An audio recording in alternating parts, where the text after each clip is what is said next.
Hello guys. तो यहाँ पे हम 150K का पीसी एक बिल्ड कर रहे हैं और यहाँ पे मैं इम्पोर्टेंट चीज़ ये बताऊँगा कि हम कैसे 25 से 30 हज़ार तक बचा सकते हैं गाइस। वो चीज़ें हम कैसे बचा सकते हैं, तो चलिए उसको देखते हैं। जैसे यहाँ पे हमने एंटेक का DF600 लिया है जिसकी कॉस्ट जो है 7382 है, विथ इंक्लूडिंग GST के साथ बता रहा हूँ, जिसमें ARGB फ़ैन भी आता है। अब ARGB जिस तरह यहाँ पे है अपना अल्फ़ा, रेड, ग्रीन और ब्लू, जिसे आप चेंज भी कर सकते हैं अपने पीसी के द्वारा। ये तो नॉर्मल सी छोटी सी बात हो गई। अब 1.5 लाख का पीसी भी अगर आप बिल्ड कर रहे हैं तो मैं क्यों 10,000 या 20,000 लगाऊं? लगाने का तो आप 1 लाख तक का भी कैनन का लगा सकते हैं, एंटेक का जो इतना धांसू कैबिनेट है, लेकिन उसका मैं लगाने का कोई बेनिफिट भी तो होना चाहिए। अगर आपका बजट है तो आप लगा सकते हैं, लेकिन कम बजट में हम अच्छा से अच्छा पीसी कैसे बिल्ड कर सकते हैं वो चीज़ें, और ऐसी ऐसी इंपॉर्टेंट चीज़ बताऊंगा और कैसे हम अमाउंट को बचा सकते हैं जो आपको कोई नहीं बताएगा। तो नेक्स्ट यहाँ पे देखता हूँ मैं गीगाबाइट का Z790 UD-AX लिया है मैंने।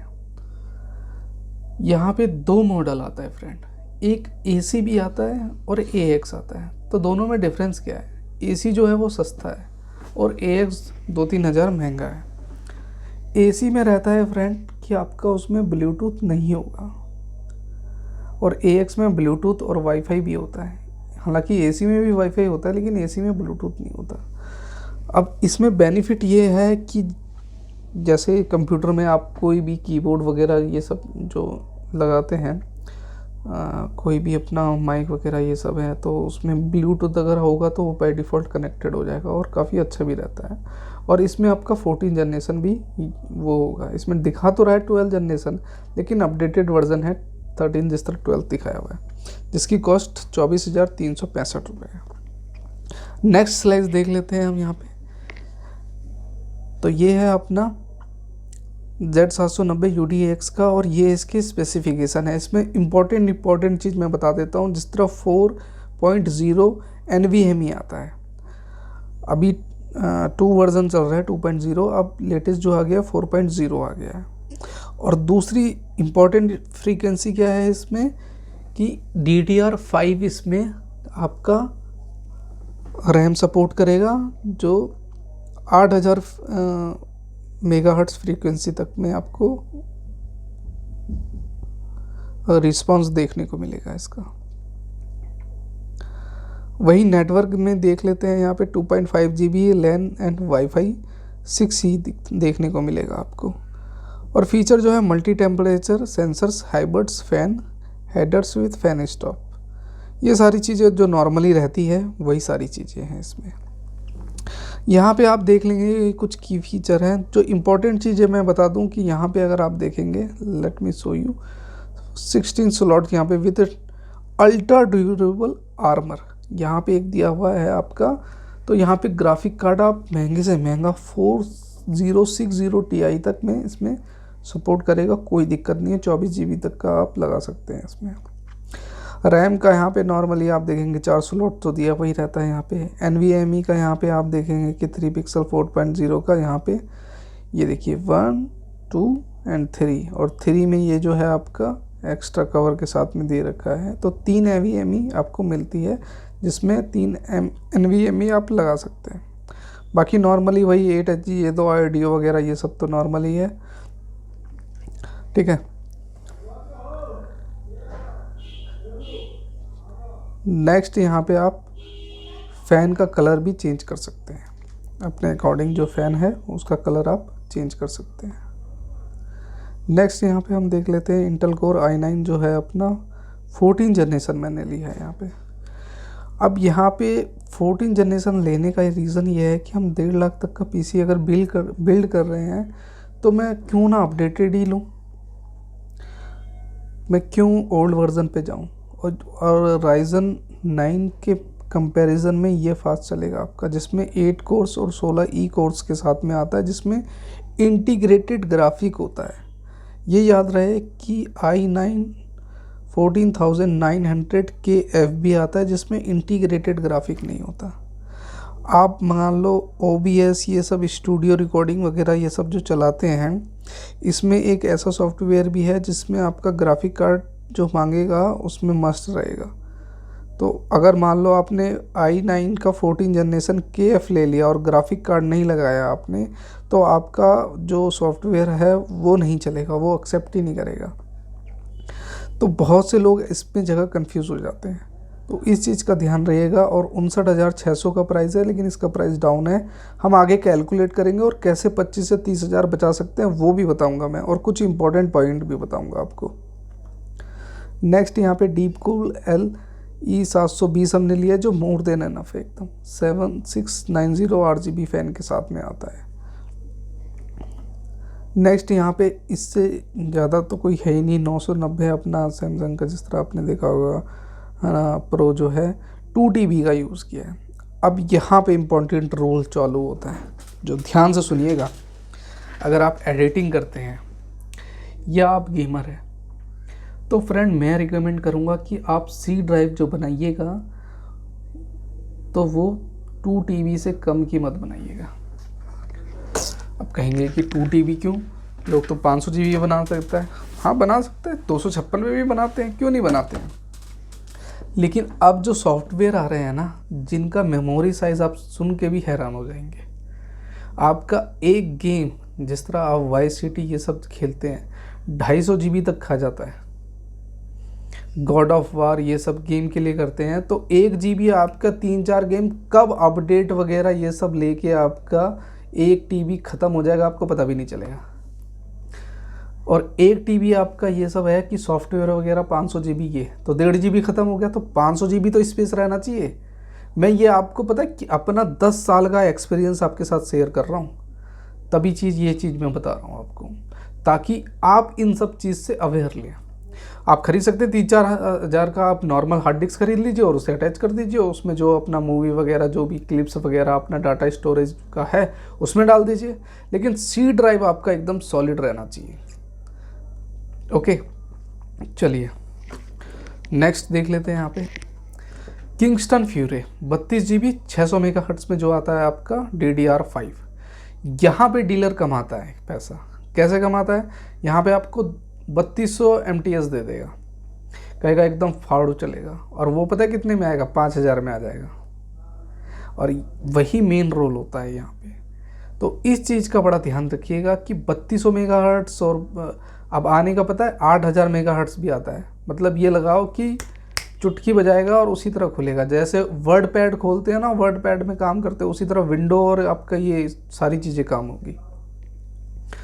तो ये सारी इन्फॉर्मेशन आपको डीलर वगैरह ये सब जहाँ परचेस करने जाओगे कोई नहीं बताएगा, और कहाँ वो फ्रॉडनेस करते हैं सारी चीज़ें वो अभी हम डिटेल में डिस्कस करेंगे, और कैसे हम 25,000 से 30,000 बचा सकते हैं वो ही बताऊंगा मैं आपको।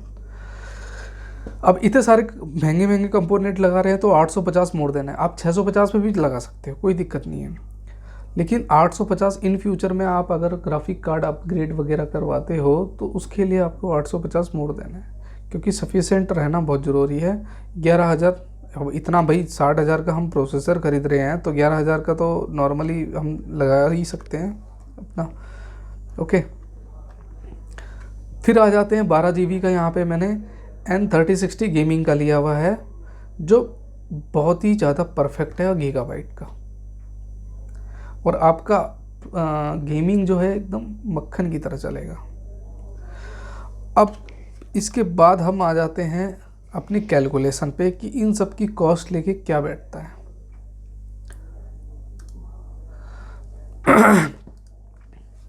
तो यहाँ पे देखेंगे एनटेक का जो मैंने प्राइस था सेम डाल दिया है, गीगाबाइट भी डाल दिया जिस तरह सेम है। इंटेल का यहाँ पे मैंने प्राइस बताया था कम हो सकता है, तो कम लिया था। अब यहाँ पे डीपकूल 7690 सारे यही प्राइस हमने ली है, ठीक है ना। अब यहाँ पे मैं करूँगा क्या, ये देखिए, डिवाइडेड बाय 188 परसेंटेज करूँगा, और यहाँ पे इंटू 0.18%। तो यहाँ पे देखेंगे हमारा कॉस्ट कितने का बैठा, 145 विदाउट GST। तो आप डीलर से जब परचेस करेंगे या किसी से भी PC बिल्ड कराएंगे, तो उसे 2-3 चीज़ ज़रूर पूछ लीजिएगा। पहली चीज़, वो सारे कंपोनेंट्स का एक कोटेशन बना के दे और आपको मेल या व्हाट्सअप करे, हाथ से लिख के नहीं देने वाला काम मत करे अगर आप इतना महंगा पीसी बिल्ड करा रहे हैं तो। पहली चीज़, क्योंकि उसमें मॉडल नंबर और सब कुछ लिखा रहेगा और अमाउंट भी, और कल की डेट में वो ये नहीं कह सकता कि भाई साहब इसका प्राइस इतने का बढ़ गया, ये बढ़ गया। वो आपका अमाउंट जो है वो फिक्स रहेगा और कल की डेट में वो चेंज भी कर सकता है। इसमें जिस तरह के है तो KF दे देगा आपको, आप लो, अब उससे बहस करो या क्या करो। 3-4 हज़ार रुपये उसी में ही मार लिए उसने, उसे कहीं नहीं बचेगा तो वो कहीं ना कहीं दिमाग लगाएगा ही लगाएगा। मैं आपको बता रहा हूँ, सैमसंग का है यहाँ पे 990 तो 980 बेल देगा। ऐसे ही डीलर कमाता है, उसका दिमाग जिस तरह कहते हैं ना कि चोर को 84 बुद्धि होता है, वही वाली बात है। तो ये चीज़ का ज़रा ध्यान रखिएगा आप कि अगर पीसी बिल्ड करा रहे हैं। किंगस्टन का रैम देगा DDR5 तो 5200 मेगाहर्ट्ज़ का दे देगा आपको, और 32 GB कहेगा 32 GB दे दिया हूँ 5200 मेगाहर्ट्ज़ का। अब बताइए कि हम 6000 का मांग रहे हैं तो 3200 का दे देगा और कहेगा कि भाई सब सेम फ्रिक्वेंसी, ज़्यादा फ़र्क नहीं है 800 पैन, लेकिन बहुत ज़्यादा फ़र्क पड़ता है। पावर सप्लाई 750 के लेगा, कहेगा मक्खन की तरह चलेगा चाहे 10 साल तक चलाओ, क्योंकि बोलने वाला सेल्स वाला तो इसी तरह है कि सेल्स वाला तो आपको उस बॉलिंग का पैसा कमाता है अपना। जिस तरह मुंह से बॉलिंग करते हैं ना, अपना हाथ से बॉलिंग करते हैं, उसी तरह वो मुंह से बॉलिंग करता है। ये लगा लीजिए। गीगाबाइट्स का इसमें है तो इसमें RTX का है तो इसमें तो खैर कुछ कर ही नहीं सकता, लेकिन इसमें भी उसमें 2-3 हज़ार रुपये बचाता है। क्यों बचाता है? क्योंकि वो यहाँ पे 10,000 20,000 ऐसे क्वांटिटी खरीदता है। अब उससे आप पहली चीज़ तो आपने कोटेशन मंगा ली कि भैया इतना देगा। दूसरी चीज़, इसके साथ इंस्टॉलेशन आप फ्री मांगिएगा कि इसके साथ इंस्टॉलेशन, विंडो, ऑफिस, ये सब सारी चीज़ें आप मेरे को डाल के दोगे। वो लिख के देगा और लिखवाना उससे, नहीं तो उस करेगा क्या, सब कुछ बिल्ड कर देगा और कहेगा भाई 1500 रुपये इंस्टॉलेशन चार्ज है। कहेगा नहीं मेरी बात हुई थी। तो वर्बली कुछ बात मत करिएगा। ये मैं आपको 10 से 12 साल का अपना एक्सपीरियंस बता रहा हूँ। वर्बली कुछ नहीं करना बात आपको, जो भी करना है हैंड रिटन में करना है।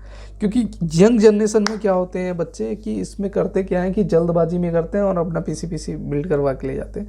और ये जितने भी यूट्यूब पे आ रहे हैं ना कि आज हमने हैदराबाद का बिल्ड किया, आज हमने यहाँ का बिल्ड किया, कभी उनके कंपोनेंट उठा के देख लेना, 10 से 15 हज़ार का डिफरेंस मिल जाएगा आपको ऑनलाइन पे। और इंस्टॉलेशन का कितना चार्ज होता है, और आप देखेंगे कि मैक्सिमम जितने भी होते हैं ना साले कद्दू, ये सब अपने राइजन ही बिल्ड करके देंगे आपको, क्योंकि पता है कि कूड़ा पेलने में है। अबे राइजन ठीक है, गेमिंग के लिए ठीक है, हम मानते हैं जो भी है। अब आप देखेंगे कि आप मेरे को शर्त लगा लीजिए कि i9 14 जनरेशन जो है आपको अगर मान लो 1.5 लाख में कोई बना के दे दे विथ 3060 12 GB RTX, यूट्यूब पे आप ढूंढते रह जाओगे, आपको कहीं नहीं मिलेगा ये। और ये चीज़ मैंने बात भी नहीं करी है, ये चीज़ मैंने अपने डीलर से पता करके दिया। अब उससे ये पता करना कि भाई मेरे पे GST तो है नहीं। अगर GST है तो 26,000 आपको इनपुट मिल रहा है तो कोई दिक्कत ही नहीं है, और GST नहीं है तो आपका भाई, कलीग, पापा जो भी है GST नंबर जिसका है उसके नाम से ले लीजिए। 26,000 बच रहे हैं, कब थोड़ी ना बच रहे हैं। डीलर से बात करेंगे तो डीलर कहेगा नहीं GST तो आपको पे करना पड़ेगा, क्योंकि हमने भी आगे पे किया हुआ है। तो वहाँ पे कोई डीलर ऐसा होता है कि GST को सेल कर देता है और 1-2% में वो करता क्या है, उसमें लेस कर देता है। तो आप उसके थ्रू भी कर सकते हैं। लेकिन यहाँ पे बार्गेनिंग बहुत ज़रूरी है। बार्गेनिंग में पैसा थोड़ी ना लग रहा है भाई, पैसा थोड़ी ना लग रहा है आपका। बार्गेनिंग तो हम कर ही सकते हैं, जस्ट लाइक लेडीज़ की तरह। आप देखिए कितने पैसे कम करा सकेंगे। और आप यकीन नहीं मानेंगे कि इतने का ये जो पीसी बिल्ड किया 171,344 निचोड़ के जिस तरह किया, इसमें भी आप यकीन नहीं मानेंगे वो 6-7 हज़ार रुपये कमा रहा होगा। अब भाई इतना भी नहीं कमाएगा तो बेचारे का खर्चा कैसे चलेगा, आप सारा तो निचोड़ ही नहीं सकते ना। तो ये कुछ पॉइंट होते हैं जो आपके साथ मैंने शेयर किया। तो बिफोर बाय आप चाहें तो इसको, लेकिन मैं आपको ये भी बताता हूँ कि यहाँ पे, अबे ऊपर जा, यहाँ पे i9 14 जनरेशन ही क्यों लिया मैं आप लेने का i5 भी कम का भी पीसी बिल्ड किया। लेकिन मैं आपसे रिकमेंड करूँगा कि पीसी अगर बनाते हैं तो आप 10 से 15 साल के लिए बनाते हैं ना, या ये थोड़ी ना है कि 3-4 साल में इसमें चेंज कर दूंगा। तो पैसे अगर लग रहे हैं तो i9 14 जनरेशन, अगर आपके पास बजट नहीं है, 1.5 लाख भी नहीं है, तो मैं कह रहा हूँ ग्राफिक कार्ड हटा दो आप। लो 117 पे आ गया। रैम अगर मान लो आपका नहीं है तो रैम भी आपका 10,000 तक में आप कर सकते हो। इसमें 32 GB की जगह 16 GB लगाओ, लो एक बार आ गया। लेकिन प्रोसेसर में बार्गेनिंग मत करना बॉस, और गीगाबिट्स में, ये दो चीज़ तो मस्ट हैं। ये चीज़, इसी का कॉस्ट 80,000 रुपये बैठ जाता है। क्यों? क्योंकि पीसी हम बार बार बिल्ड नहीं करते हैं, और जब परफॉर्मेंस देखोगे तो एकदम मक्खन की तरह चलेगा। डीप कूल भी है आपका एकदम ठीक है, यहाँ पे आप डीप कूल को भी आधे दाम पे खरीद सकते हैं। तो यही था कुछ इन्फॉर्मेशन। बाकी इसकी एक मैं प्लेलिस्ट बना देता हूँ, और इससे भी कम का भी मैं पीसी एक बिल्ड करके आपको बताऊँगा कि क्या क्या कंपोनेंट्स में हम कम पीसी कम अमाउंट में अच्छा पीसी कैसे बिल्ड कर सकते हैं। तो ठीक है गाइस, ये अगर मान लो अच्छा लगा तो लाइक करिएगा, शेयर करिएगा, क्योंकि ये सब चीज़ें इन्फॉर्मेशन डीलर आपको कभी नहीं बताएगा। जो चीज़ मैं आपको बता रहा हूँ वो कभी कोई चीज़ नहीं बताएगा, क्योंकि उसे कमाना है, और कमाने के लिए ये सब है कि जितने भी हाँ भैया गेमिंग वाले हैं, आपको 1500 रुपये का बताओ वो एक हेडफोन गिफ्ट कर रहा है। अरे भाई वो 10,000 15,000 बचा रहा है, तभी तो 1500 रुपये गिफ्ट कर रहा है, नहीं तो क्यों करेगा वो? अपने घर से जेब से थोड़ी ना देगा पैसा वो। तो यही चीज़ होती है सारी, बस जो होशियार होता है वो समझ जाता है। तो यही है कि बिफोर बाय आपको अपडेट रहना है। तो मिलते हैं नेक्स्ट वीडियो में। अच्छा लगा तो सब्सक्राइब करिएगा। Thank you guys.